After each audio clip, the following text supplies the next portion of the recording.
This is PatZi with a Z. Welcome to Joy on Paper, a program for writers and those who dream of writing. It is a joyful day because I have a guest that I've been waiting for, and this is really exciting. I am so happy to welcome to Joy on Paper Barbara Linn Probst. I think I pronounced it right. I have to check with her, but she'll tell me because she's talkative. Hi, Barbara. Hi, PatZi. It is Probst. That was close enough. You know, it's just so great. When I have to tell everybody, when PatZi and I talked together a few months ago, we were like fell in love, and so we have to do this again. So here I am. Oh yeah, and it's a good and just in time because we have something really exciting happening in a few days. So it's just wonderful again to talk to you. And as I said, I love your two books. Queen of the Owls is fantastic, but I have to say that the sound between the notes just grabbed me so much. I was enthralled with that book, partly because, of course, you talk about Schubert in that book, and that he's always been one of my favorite composers. Oh, that's so cool. You know, here's a secret. I actually wrote that book first, but it wasn't right. So what happened, I don't know if you want me to start. Yeah, sure. Tell us. Well, you know, that I do play the piano, and I had written also I'm a mother by adoption. So there's another theme in that book is about adoption and what is it to be part of a family, where do I come from, where do I belong, what is it to be a mother, to have a mother, all of that. So I had written that book, and it just wasn't right. I was going to publish it, and something in me said, don't. So I put it aside, and I wrote Queen of the Owls, which, you know, really was kind of, came to me just as a whole. It wasn't a book I agonized over. It was just from the deepest part of my spirit.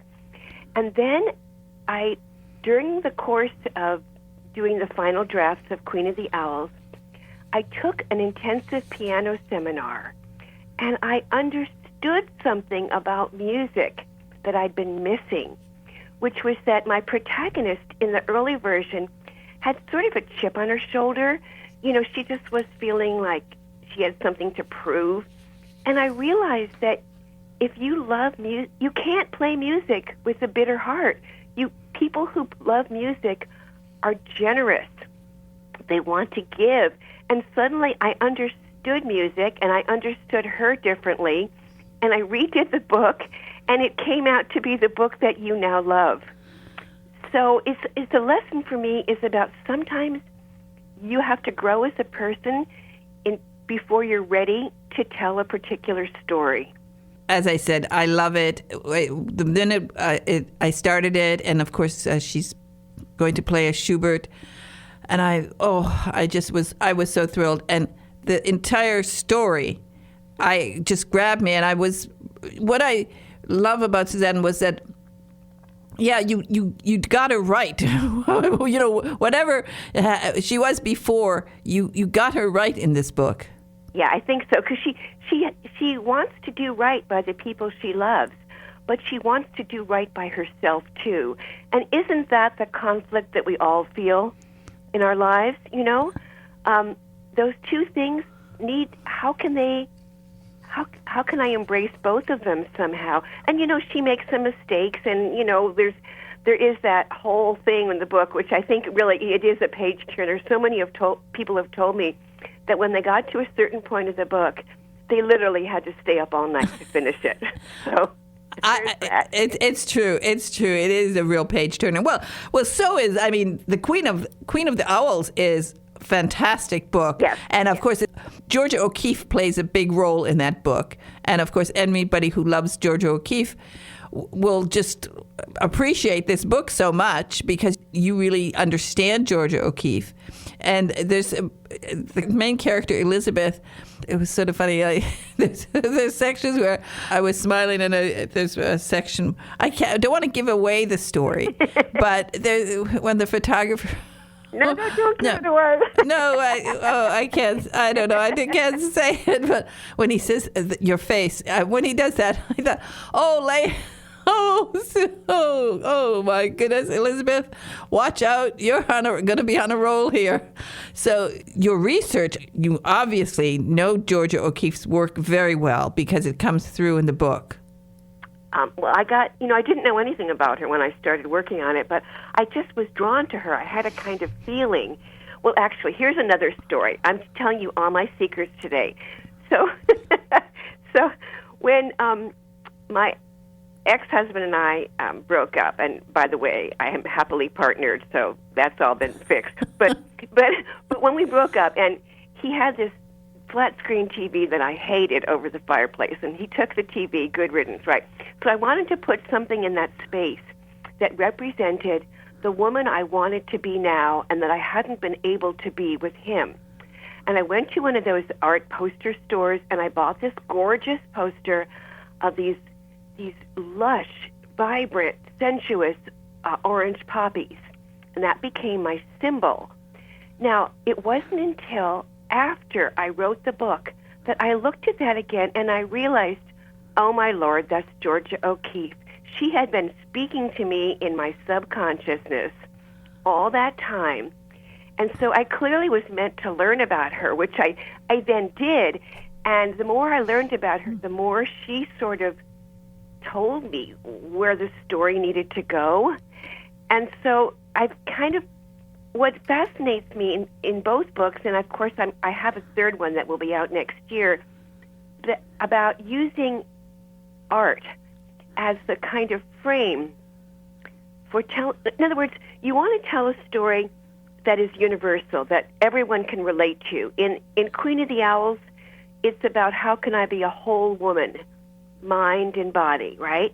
In The Sound Between the Notes, it's also how can I embrace the two parts of myself, nature and nurture, family and self, wholeness. It's really my theme.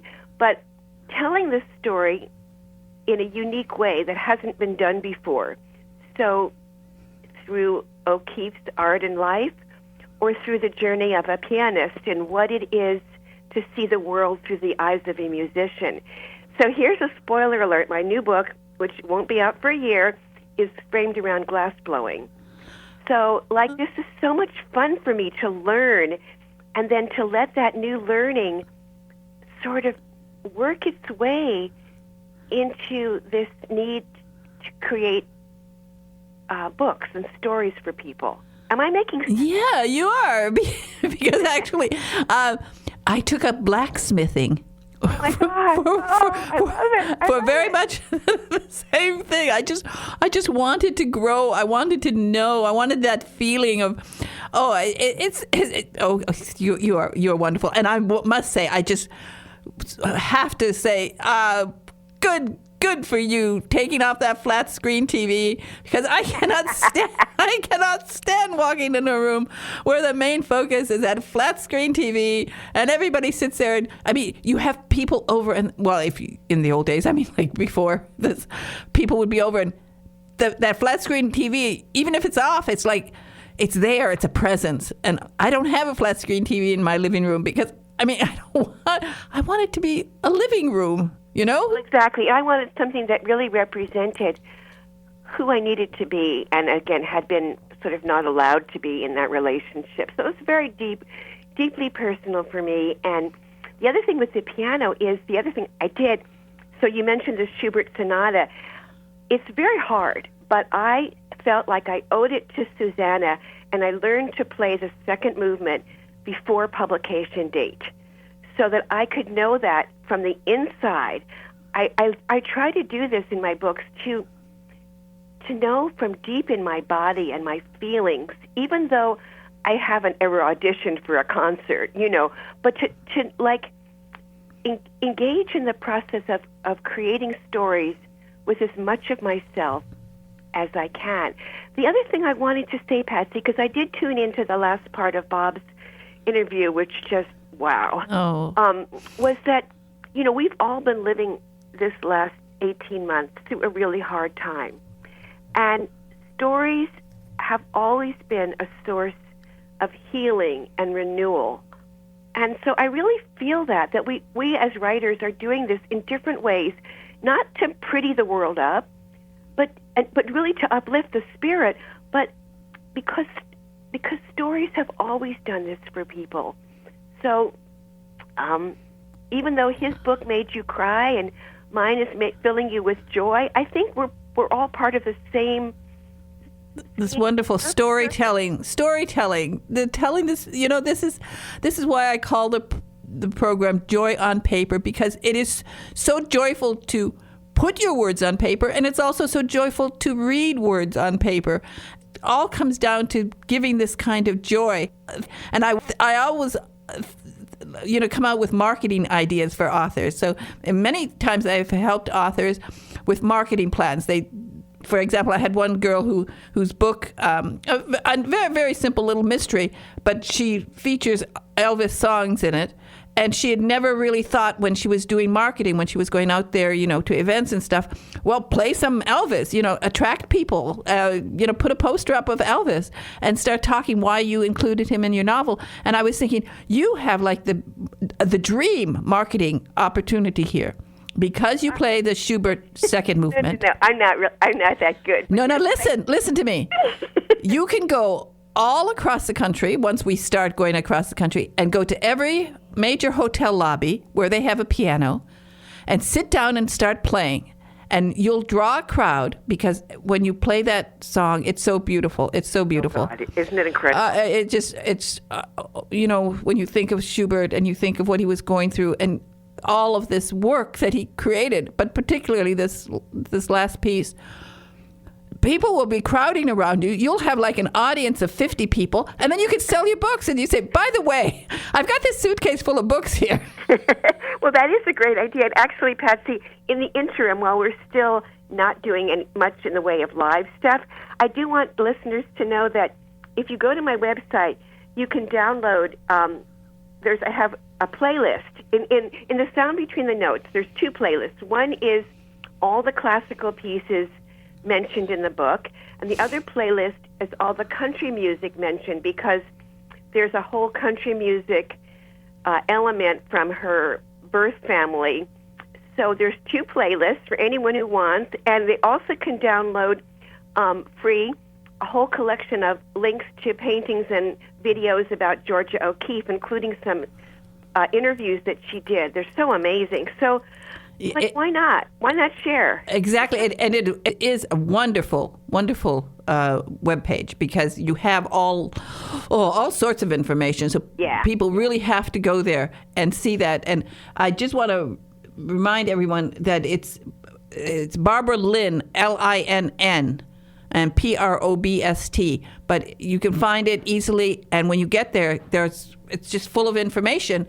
And of course, one of the things that we want to talk about while we have time is something that's coming up in a few days.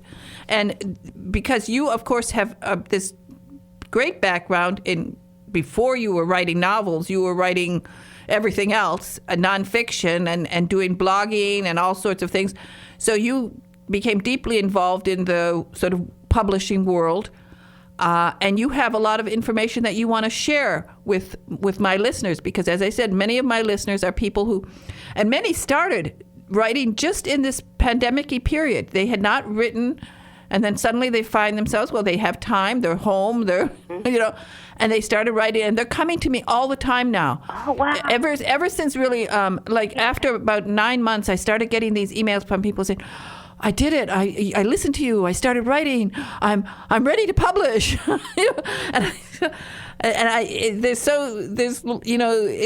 You have to sort of explain to people the process.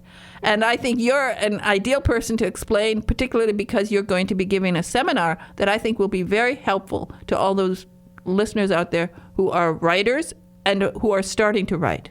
Oh, that's amazing. I didn't even realize that that you even knew about it. This is so kind of you.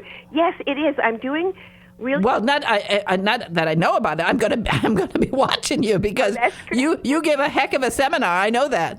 I do. I'm really good at it, I have to say. I taught college for many years, and so I really and gave a lot of presentations. So I can say that I'm not the world's greatest pianist, but I'm a very good presenter. But anyway, this is for the amazing Jane Friedman. This is the first time there's been a really deep dive, comprehensive program about hybrid publishing. And what that is really the middle path, because there's a lot of people who don't want to self-publish, and I'm one of them. It's too much work. I don't want to have to learn how to do all this stuff. It's just, I want someone who knows what they're doing to oversee. It's like if I wanted to build a house, I want a contractor who's going to find the best plumber and electrician and, get the permits for me. I don't want to have to do all that. But at the same time, the notion of trying to get one of the big 5 publishing houses is so difficult. Almost nobody gets that. Maybe, honestly, a handful of people every year. The system is, in my opinion, seriously broken. And that's another topic. But there is a third way, which is a hybrid, which is it partakes of both paths. So you do work with the publishing house, but you are investing in yourself up front and taking home a much higher percentage of the royalties. It's not for everybody. You have to have a certain kind of temperament where you're out there and you believe that you can greenlight yourself. So I think it's worth learning about, and I love that people will know about this and who may not have known about this before. So, yeah, that's on Friday. Yeah, well, it's on Friday, September 17th. It's from 1 p.m. to 2:15 p.m. And, you're charging $25, which is a joke because I know people are going to be learning so much from you. And just being able to, afterwards, after you speak, then you answer questions, correct? Yeah, and then they get the recording, they get the PowerPoint, they get the handouts. So if you can't be there live, you get all that stuff later from Jane. She's amazing. And I have to say, I really don't make anything. This is kind of like for the platform. Exactly. Yeah. Now, the information about that, you would have to go to Jane Friedman. It's not on my website. I try to put things on there that are permanent and not time limited.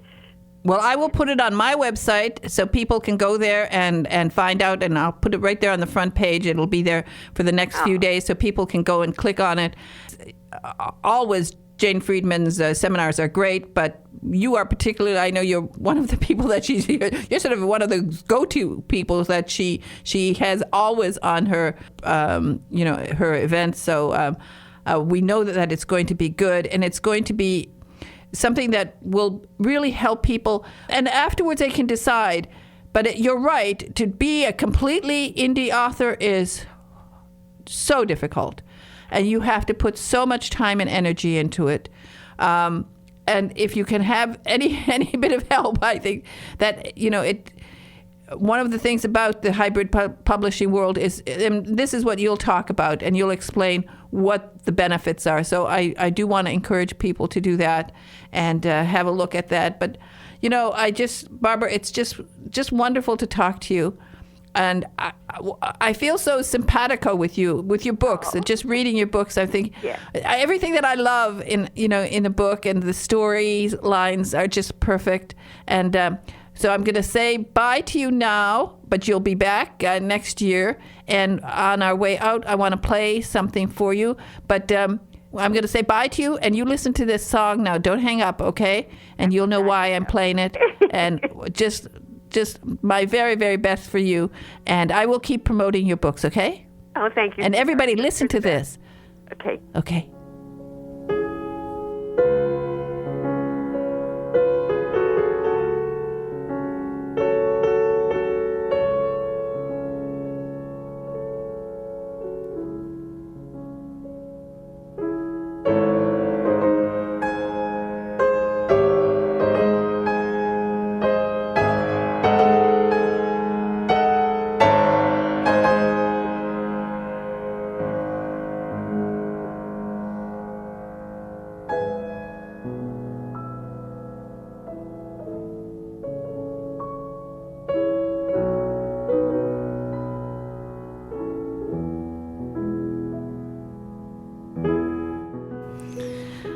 Oh, people, if you don't listen to Schubert, you should.